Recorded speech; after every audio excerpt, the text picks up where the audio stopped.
Hello and welcome to Old World Wednesdays here on Epic Flail. Have you got some worries or concerns about the old world? I have a few, and in this video, I put them to Liam. Liam has been obsessively absorbing all the information that possibly exists out there on the old world. He also writes for Goon Hammer, and he's got some great articles that he's written, which I will link in the description below.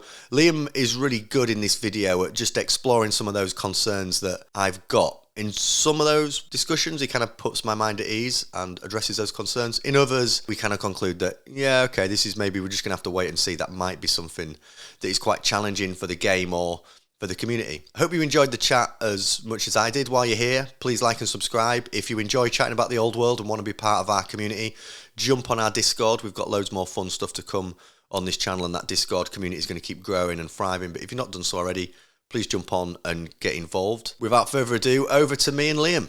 Liam, thank you so much for joining me, my friend. How are you doing? Yeah, not bad yourself. I'm good, sir. The sunglasses are going on. As I said before, on the Meta Monday show, people that watch the Meta Monday show, our 40k show, know how much I enjoy wearing sunglasses on a stream. And I'm donning them for this, Liam, because we're going to talk about some possibly controversial subjects. The sunglasses protect us from such controversy because no one will know. I'm buggered. You're in trouble. You need to, if there are any sunglasses to hand. I bought other Liam. You can see them behind me. Can you see those sunglasses? Ones. Where are they? There, yeah. That's his. He looks like Elton John. The lads in the chat call him Melton John when he puts them on. Right, but we're not here to talk about 40k or him. We're here to talk about Old World. So it's out, Liam. It's coming. We've ordered stuff. It's going to be in our very own grubby hands in a matter of weeks. How excited are you? Yeah, very. It's been a slow build up over the last, 4 or 5 years. Really started to ramp up since kind of the middle of last year. This last month has been constant with multiple daily updates from GW. And it's not felt real until you can actually order it, though. Do you know what I mean? You're like, yeah there's an article, but like, I know, it's been good to read them each week, form opinions on stuff, and then kind of see what other people think and why they're wrong. Just realised another amazing benefit of these sunglasses. I can actually look at you. My eyes can look over there. Sorry. It's quite cool, I think, just actually looking at you, despite the camera not being where you are. Yeah, it's been cool, hasn't it, reading those bits coming out. But for me, it really set in when I could log into Games Workshop or my local gaming store and order stuff and think that is going to be in my hands in a few weeks. Yeah, this is real. It's happening. I'm going to get it. And it brought back lots of memories watching the battle report of what it was like playing fantasy. It's weird, isn't it? There's not that many fantasy battle reports online. So when GW did their official one, I was like, this is amazing. Like, well, look, Bretonians charging. Yeah. It's real. It was a really good battle report. Like, I don't watch many of the Warhammer Plus stuff, but that's kind of tempting me to go back in again. Hopefully there's not a 1 or 2 off and they keep it up. It was a good battle report. Warhammer Plus is all right, just for like random. I quite like the videos on there. I find them sometimes quite good winding down before sleep. Do you know what I mean? Watch a little while. It's true, though, because they're like 15 minutes, if that. Yeah, quite nice little chill out content if you like it. So what we're going to do, Liam, is we're going to chat about. We're going to say some positive things because we're not neggy, but we're just going to kind of chat through some maybe concerns or bits for us to keep our eye on, or bits that you can shed some insight and knowledge on around the rules, around the meta, the community. Go on, mate. Like I say, spent like the last couple of days indulging in as much old world content as I can. So, yeah. You are an indulger. Let's start off with the rules, if that's all right. I'm going to fire some things at you, and you and your hive mind of information that you've collated, you're going to see what I can do, but do not hold me to any of this. I'm going to. All of this now is held to you, and if any of this proves to be false or inaccurate, I'm going to dox you and find Liam's personal details in the comments below. So on that note, there are no missions, and that worries me. And I'll set my concern up, and then you can try and shoot it down, or you can say, "Yeah, no, you're right. That's bonkers." Go for it. Warhammer 40,000 would be a disaster if it wasn't for scenarios. If the game was kill each other and shoot each other, and whoever gets the most points at the end wins, it would be an awful, awful, awful experience. What is preventing Old World having that kind of experience? As it seems as though it's just a case of what you kill, you get some points, and whoever gets the most points wins. So how does it prevent that trap of it just being sit at the back and shoot? I think there's two parts to that.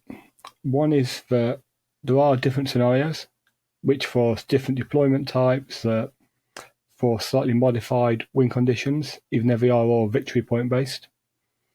And it's kind of, I don't think you could build an army that will sit at the back safely in all of those. And if you're going to compare it to 40k, I guess the big one is not everyone in the dog has a gun. And if you are shooting at people from the other side of the table, even with a army of guns, there's no way you're killing everything before it gets there. Especially if you've got like the kind of rock, paper, scissors element where infantry, like gun lines might shoot down infantry armies, but infantry armies are going to blunt cavalry charges, and cavalry charges are going to get to a gun line really quickly and stop it from being ridiculously one-sided.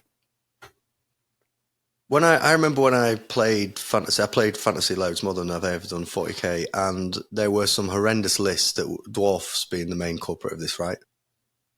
We all know dwarf player sits in the corner. Yeah, and just shoot. And Empire would do it a lot as well. And they'd just not move. And they'd literally just stay there. So from what you've garnished, that's less of an issue in this. We're not going to, in your opinion, we're not going to see gun lines just sat mowing everybody down. I'm sure there will be a bit of that, right? Like people, it's a tactic, but it's not necessarily a sort of a awful experience for the other player. No, there'll definitely be some gun lines, and there will definitely be some bad experiences. I don't think you're ever going to avoid that. But I think that the people who want to do that are only going to pick up, say you're going to a 5-game event, or whether you're going to win 2 or 3 of your games trying like that. You're not going to win enough to win the event. And with the way line of sight works and modifiers and the way you can interact with like stopping cannonballs bouncing onto things in a bit of terrain, then literally if someone's got a gun line and they're just going to sit there and try and shoot you, just don't engage. Like, both What do you mean? What do you mean don't engage? Stay away from them? Like, yeah. Like, steal some stuff and then be like, you're not going to kill anything. Yeah, basically. Like, if you come to make life miserable for me, then I'm not going to play the game. I'm going to sit there and neither of us. And then hopefully, over time, that kind of evaporates from the game. Okay, so my initial concern about the missions, you don't share that. You don't share that a lack of missions. I've been playing an awful lot of Shatterpoint and Marvel Crisis, which are very scenario-driven games. Marvel, the you only have thing two that matters. every time. Pardon? In Marvel, you have 2 scenarios at the same time. Yeah. And in Shatterpoint, you have changing scenarios throughout the game. But it's just different things, isn't it? And I'm not overly concerned. I mean, it worked for 8 editions. Like, why change what's horrendously not broken? I'm interested to see. I know this isn't the subject. I'm just going to mention this. We'll move off it. I know someone mentioned it in our Discord as well, which is what was in my head. I used to play Wood Elves, and you could create some really awful experiences for your opponents with Wood Elves. I'll shoot you and stay. You'll never get me, and I'll shoot you and go over here, and I'll shoot, and you'll be like, ah. But anyway, I can't wait for Wood Elves to come out. They were superb fun. I mean, from what I've seen of the list, and yeah, definitely, it still can be like that. But I don't think they're going to win big. And from my previous experiences at fantasy events through 5th to 8th edition, and if you're not winning big, you're not winning the event. Like, picking up small wins regularly isn't enough. And those kind of armies, generally speaking, don't win big. They might not lose. Tickle a win. They just tickle a win out rather than smashing a win out. Yeah. All right, I'm happy with your mission answer. If you're As long wrong, as one like I said, person is, we're good. yeah, if you're wrong, his address is in the comments. The next one, there's so many rules, Liam. There are so many. It's a big Yep. rule book, and my experience of playing every game that I've ever played, people forget the rules a lot all the time. Very frequently, very frequently forget the rules. How concerned are you that they're almost overbloat of rules? There's going to be so much people to remember. Lots of flicking through the rule books and check this and check that. So there is going to be that, and there always should be that to make sure you're playing something right. But I think that there's two parts to this again. There's to most things. Once you've played a handful of games, you'll have the basics down. Play another 5-10 games, and you will know what to do if you're working with your gaming partner to get to the right conclusion of what you want to do and how you want to do it. And the other bit is that it's been spoken a lot about the 75 plus universal special rules. And this is a really key point in the way this game's been designed from looking at it, is that if you know that something is close order, move through cover, chariot runners, detachment, as any of these keywords which are linked to special rules, it doesn't matter which army it is, the rule never changes. So once you get your head around those rules for your army, because your opponent should tell you what theirs has got, then you probably know half of the keywords in the game, if not more. And then if you move to a second army, or your opponent says, oh yeah, these are my close order horde infantry with shield wall. Like, yep, I've got shield wall on that unit, I know what that does. I've got horde on that unit, I know what it does. I know what close order does. It's very easy to apply it in game. That's good. Does it literally have the same name? Yeah. It's not like done in 40k where it's like, oh, I've got that stratagem, but they've called it something completely different, No, and it's exactly the same name. Okay, that definitely helps. I like your point that like it should be complicated in that. Not should be complicated. People should be checking rules and like just taking the time to get their head around it, because there is a lot. Yeah, it's just, especially those first few games, take your time. Don't try and get done in an hour and a half. You're not going to. Set aside 3 hours, set aside a full evening, and enjoy the game. Talk it through with your opponent. I'm glad I got my sunglasses on, Liam, because I've got a controversial question here ready. This is why these sunglasses are so helpful, because I wouldn't think of this question unless I put the sunglasses on. You just have to believe me that that's the truth, okay? I don't, but go for it. What's going to be the best way for people to cheat? And I don't, Liz, bear with me, because it sounds like a stupid question, but it's not. Is it going to be like a measure, like, you know, when people, not just people cheat, but like people get it wrong and, you know, they get it wrong on purpose. Is it going to be an element of people not measuring things properly? Is it going to be an element of like picking the dice a bit too quick, getting rules wrong? Like what are going to be those absolutely vital interactions? Like me and you, I get taken the piss out of me on the Meta Monday show for saying I played War Machine all the time. But War Machine, it was always about measurement, wasn't it? It was like, don't move. If someone starts moving their model really quickly, they're up to something. Don't let them move the model really quick. It was all about precise measurement. Whereas games like 40k, the ranges are so big that like the distance matters less. So where does Fantasy Old World fit on that spectrum? There's two aspects. I've got to stop saying that. But you're looking at movement is a key part. It always has been of any rank and flank game. And that phase should take the longest. Even for the dwarf player, that phase should take the longest. The rules seem to be laid out in such a way that everything is very clearly defined in what it can or can't do. And as long as you follow the steps which it guides you through of how to do things, you should be fine.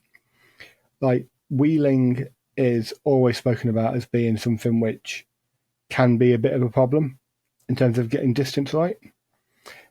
But just take your time.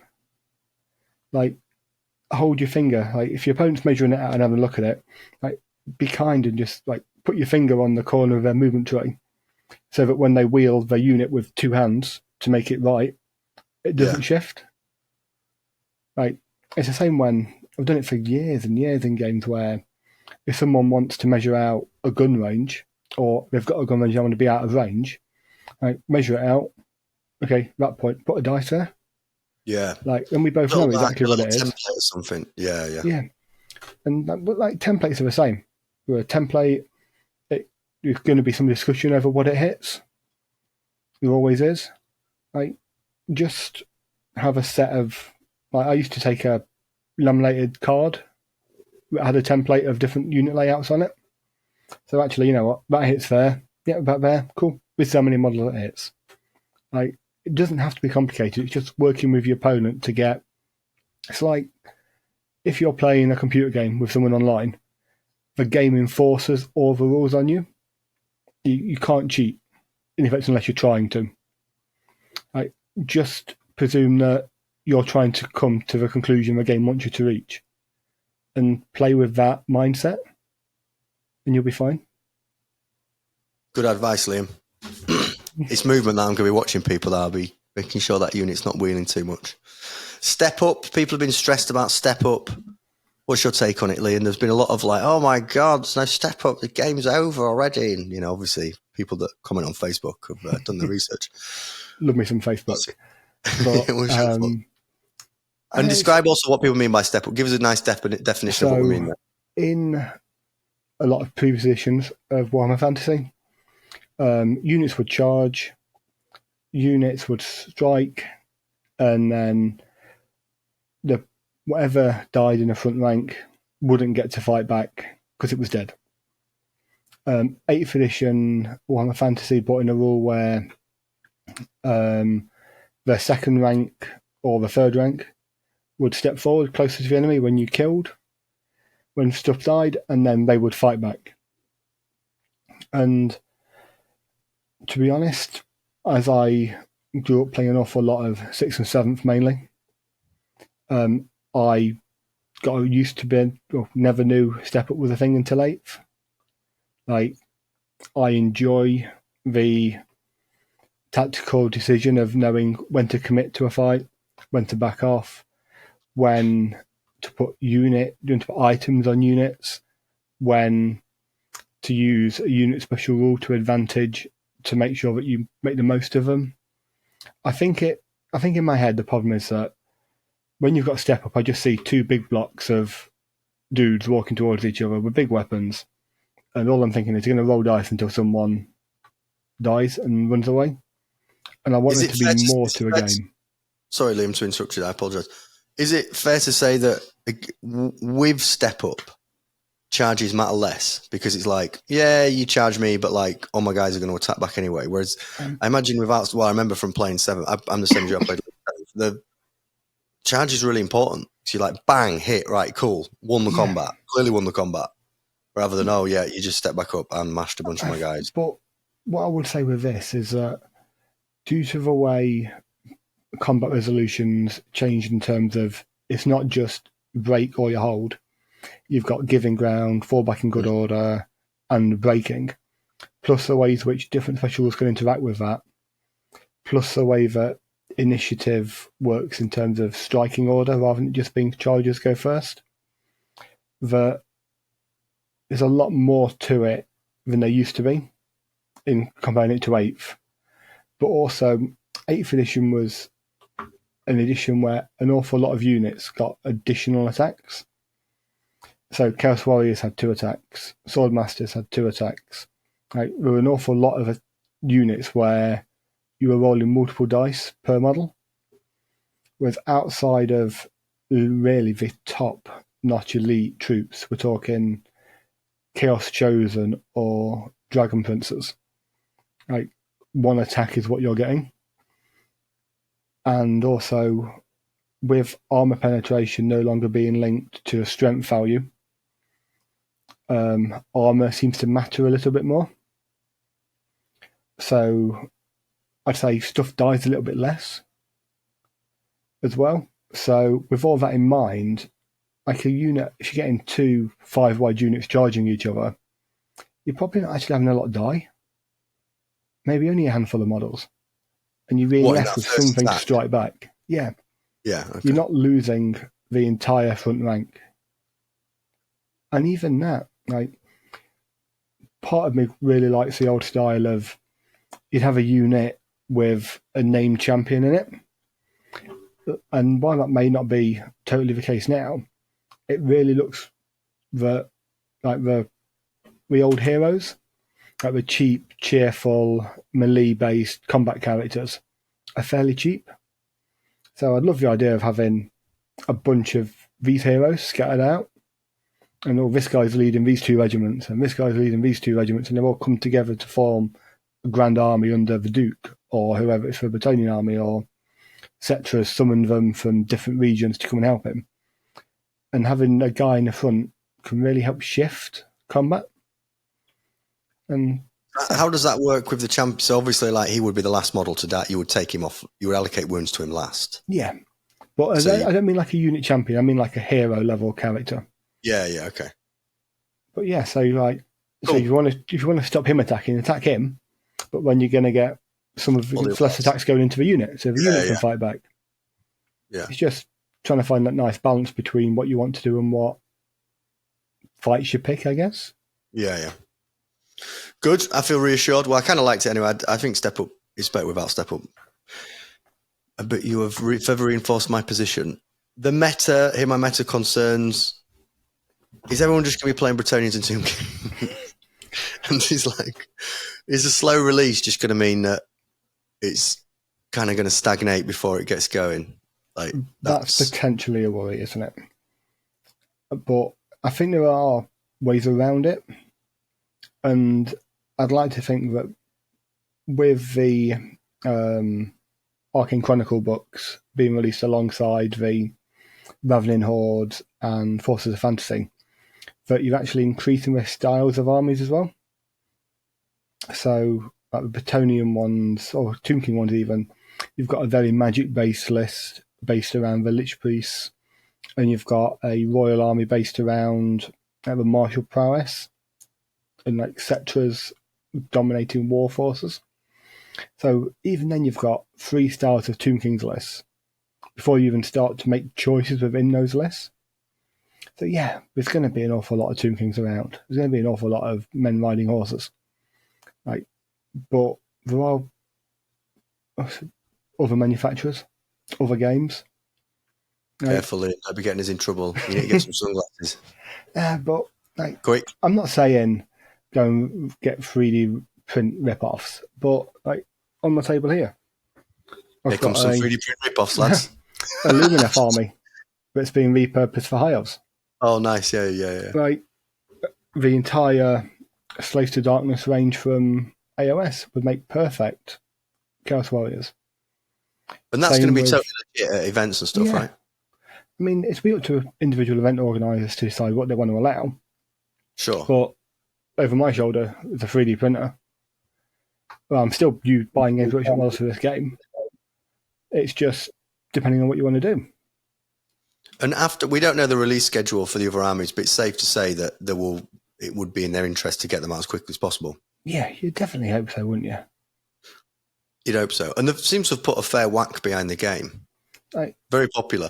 I knew it'd be popular. I knew everywhere it'd sell out and it'd go really quick. It's fantasy. I mean, it's like loads of us grew up on this game, really. Well, 40k was always a kind of shiny, 40k Space Marines, but fantasy meant a lot to people, didn't it? It had such a huge following. I know when we recorded a little bit before Christmas, like we said, that's what grabbed me. It was this world of dragons and elves and goblins. Yeah. And there's definitely a nostalgia to it, without a shadow of a doubt, but I'd like to think that the game will develop over time. Heresy isn't the same game that launched 2 years ago it is now. And that's come from the same studio. I went into a shop the other day and some chuckle brother was comparing it to Heresy, and I was like, it's nothing, it's just, you can't compare it to that. Not in the sense of a similar level release, because 40k, Heresy, we've got 40k. There's no other fantasy. You can't really compare Age of Sigmar to fantasy. I'm not saying you can't compare it. It's a different game. Completely different, but it's totally different mechanic. It's like a completely different mechanic in every way. Yeah. You can't play Age of Sigmar and be like, that was well like fantasy. No, it's not. But it wasn't a million miles away from fantasy when it launched. Other than the fact you were the original Sigmar, the original. Yeah, other than the fact that you weren't in blocks, you were in skirmished units. Yeah, but that's it for me, Liam. We That's also the had thing. to play it the same way those first few months. I'm sorry, but yeah, we played a bunch of games, haven't we? I ain't going to talk about it because it upsets me as a game. Rolling to see who goes first. Get the fuck out of me. So I just dropped my phone, just fell at the same time, just to emphasise that. Had enough of this. Just the worst. Like, why would you invent a game where you have to roll to see who goes first? Whatever. Right. We did this. You roll to see who gets the first turn. That's it. I quit Old World. That mechanic is bad. That mechanic is a bad mechanic. I'm not having it. I enjoy it. Liam. Not a bad mechanic. I enjoy it. But we're here to talk about Old World. Sorry. Right. Yeah, sorry. Moving on. So the meta thing. I think we're agreed that like there is a concern there. There is a valid concern, but we're just gonna have to see how GW play it. Basically, how do you think the community is gonna play out? Do you think, and again from your knowledge of the game and the rules and what you've garnished, how competitive can this rule set be, and what's your best guess at how competitive it will be? So it looks like a tight rule set. So in terms of a competitive game, I guess it ticks that box. Armies look reasonable. Like there's nothing standing out going, ooh, I'm the best thing in the game. Yeah. And nothing at the same time, there's nothing horrendously at the bottom of that either. But I always think the community is kind of what you make of it. And I'm going to be posting later today or tomorrow in our local game store on Facebook saying like, we're going to do a slow growth for this, start at this many points on this date, pick up probably a month, 3 weeks after the launch, 1,000-point games, sign up. And all I'm going to do is when people start turning up and playing and we play the game and see how it is, like, if people are being the wrong kind of people, people I don't want to play with, kill them. I just won't play with them. Like, I'm going to try and foster a community that I want to play in. And yeah, you don't get that choice at events. You're playing against who you are, but I'm not going to put myself in a situation where I'm not going to enjoy it. And if events become far too competitive, then I'll just pick the ones that aren't. Yeah. And if the events are not competitive enough for me, I'll start running events which are more competitive. Like, it's finding where you want to fit within that spectrum. You've got to, I agree completely about building a community, but it does depend. Like you can only build with what you're given. You know what I mean? Like you can only work with the tools that you've got. Toss out the crack. Like you don't toss need out the crap. You don't need to use every brick. Like if someone was building your house and a bunch of bricks had cracks in them, you'd hope they wouldn't use those bricks in the house. You think they'd toss them to one side and get new bricks. You'd hope so. That's what I'm going to do with the community, local community. Like tossing people out that you don't basically. Why not? It's fair. You got to build. You know, I agree. The community is super. The community is more valuable than the game, as we know from the communities that we've been part of over the years and the games that we've played. Oh, that's why we're friends, isn't it? Like, yeah. Good communities stand the test of time. It doesn't really matter what game you play. Exactly. Yeah, I agree, mate. 100%. Do you think there's going to be a lot of those like old school? Because I thought back, like when I used to play fantasy, even though I never played it. I was so much younger. I didn't really play at tournaments, but it did feel quite competitive. Like there was a lot of people that like took the best lists and tried to win the games and were on the sharper end of the spectrum. There's nothing wrong with going to an event and wanting to win the event. No, why else? So we'll have this chat. Yeah, I want to come last. But different people go for different things. Sure. You might go to that event because you only going to get to play one weekend every month, and that just happens to fall on the weekend you can play. So go and play 5 new people, jobs are good. I mean, I was never towards the sharp end of old fantasy. Very much in mid-table mediocrity. Can't even pronounce that bloody word. Mediocrity. That's the word. It's one that can't pronounce words. Yeah, very much in that place. So, but never stopped me going. Are you going to be holding some events? Are you going to be getting something in the diary? Because you got your AOS War in the Heartlands. Potentially, yeah. I've got a couple of ideas. I just want to see how the game settles first before I commit to booking venues and stuff. But yeah, cool. I think there'll be something in the pipes. Liam, they were my main concerns. We talked a bit about the rules. We talked a bit about the community. Talked a bit about the meta. We kind of started this by saying how just exciting it is to see fantasy old world. So I'll call it old world. We talk about fun stuff now. Free stuff. Fun stuff. Oh, fun stuff. Yeah, fun. What? I think you've done a good job there of like reassuring me over the main things that were kind of on my mind, and just the way my brain works. It does struggle to like lock on and engage with things until they feel real. Like until I can like know that something's going to be in my hands or get something in my hands, then I like throw myself in and I go really deep with it. Do you know what I mean? I go in my sort of like ADHD mode with things. But it wasn't until the other day that it really clicked for me, and I suddenly was just imagining and thinking about what it's actually like to play a game of fantasy again, and like the strategy of deployment and where you put your models. That phase of the game, that deployment phase, is that as important as I want it to be or remember it being in previous editions? Is deployment and that kind of like initial strategy of where you put in everything, you know, like Total War when you line your boys up, you're like, right, I think if you mess it up, you're going to pay for it. It's never been any different. Like, you decide to put that horde of goblins opposite, I don't know, Goblin Killers 101. Like, you're going to fail, aren't they? Yeah, you end up with dead goblins. So, yeah, I think so. But I think that also, in the way the community article previewed, like the marching column, where you can march triple your move if you're in the right formation.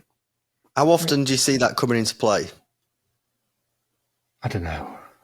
I think it'll be when you get lucky early on and break through a line and you have to get back to the battle, or you mess up horrendously and need to get there. Or the other one is there's a special rule called Drilled, which a lot of units can have. And that allows them to do what it's called, readdress the ranks maneuver prior to moving. So if you are facing one of those aforementioned gun lines, you could start in that formation with your troops that have got that rule, triple march, second turn, or do the readdress, move, and then be in a position to charge potentially a bit further deeper than you would have been before.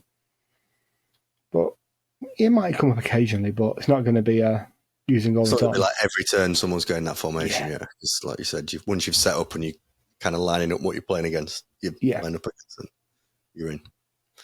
I think my next phase of this mentally is to now like throw myself into all the information that's out there, like you've done, in anticipation for the book turning up, so it doesn't just get here and I'm like completely overwhelmed with having to like remember, digest a bunch of things. I'm going to start getting myself in the zone. I did obviously watch I've read all the Warcom stuff that's come out, and I obviously watched the GW report, but they kind of didn't. It was a really good battle report, but they sort of bits they didn't show, wasn't they? It was kind of like, well, it's a 45-minute battle report for a game that probably took them 3 hours. Yeah, clearly. Yeah. Do you think it's fake? You know, like GW battle reports. Yeah, I was thinking about it and I was like, there was a bit in my brain that was thinking, I wonder if they just sort of like agree what happens to make it because it was a really good game. It was a great battle report, and like everything kind of like, I don't know, it had all the highs and lows that you want from a game. And do you think it was? I don't think it's like professional wrestling, but I think it's like, but they probably are playing it a couple of times, 2-3 times, getting the best ideas and making some slightly less than suboptimal choices in a way to drive a narrative streak through the game. Yeah, if one lad just panned the other and he's like, I'm not sure how people are going to like that.